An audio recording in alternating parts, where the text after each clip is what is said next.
Ankleshwar national highway 48 પર hit and રનનો case PP Savani યુનિવર્સિટીના 23 વર્ષીય એનઆરઆઈ વિદ્યાર્થીનું કરુણ મોત નીપજ્યું. વાહન ચાલક ફરાર.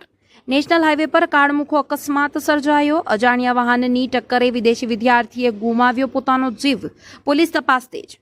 અંકલેશ્વર નજીક નેશનલ હાઈવે નંબર 48 પર તાપી હોટલ પાસે એક અત્યંત ગમખ્વાર અને હૃદયદ્રાવક માર્ગ અકસ્માત સર્જાયો છે.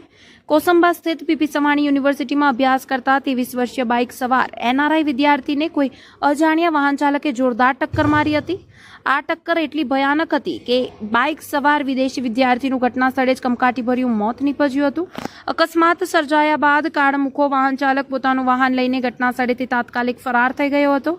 આ અકસ્માતને પગલે હાઈવે પરથી પસાર થતા અન્ય વાહન ચાલકો અને સ્થાનિક લોકો મોટી સંખ્યામાં બચાવ કામગીરી માટે એકઠા થઈ ગયા હતા.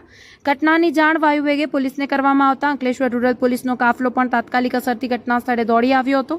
પોલીસે ઘટના સ્થળનું પંચનામું કરી મૃતદેહનો કબજો લીધો અને તેને પોસ્ટમોર્ટમ અર્થે નજીકની હોસ્પિટલ ખસેડ્યો હતો.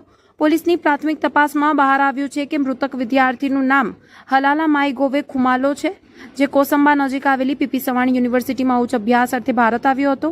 આ તરફ અંકલેશ્વર રૂરલ પોલીસે અકસ્માત સર્જી ફરાર થઈ ગયેલા અજાણ્યા ટ્રક ચાલક વિરુદ્ધ ગુનો નોંધી તેને ઝડપી પાડવા માટે આસપાસના સીસીટીવી ફૂટેજ મેળવવાની સાથે કાયદેસરની તપાસ તેજ કરી છે. જોવાનું રહ્યું હવે આનો દોષી ક્યારે પકડાશે. રિપોર્ટર રવિ સૈયદ, અંકલેશ્વર.